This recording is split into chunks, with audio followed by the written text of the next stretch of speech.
саломи худамонро ба ҳама мерасонем.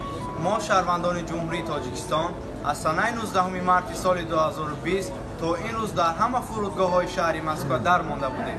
Мо имрӯз бо дастгирӣ ва ғамхории пешвои муаззами миллат муҳтарам Эмомалӣ Раҳмон метавонем ки баъд аз 2 соат ба ватани худ парвоз намоем.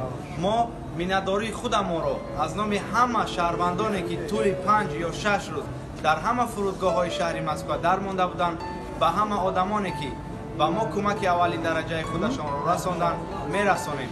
Аввалин дараҷа ба ҳама намояндагони вазорати корҳои дохилии Тоҷикистон дар Федератсияи Русия, ба сафири сафорати корҳои хориҷии Ҷумҳурии Тоҷикистон дар Федератсияи Русия, ба ҳама муҳоҷирон, ба ҳама бизнесменон, ба ҳама он одамоне ки ба мо кӯмаки аввалин дараҷаи худашонро расонданд, аз номи ҳама шаҳрвандони Ҷумҳурии Тоҷикистон мо миннатдории худамонро ба шумо мерасонем.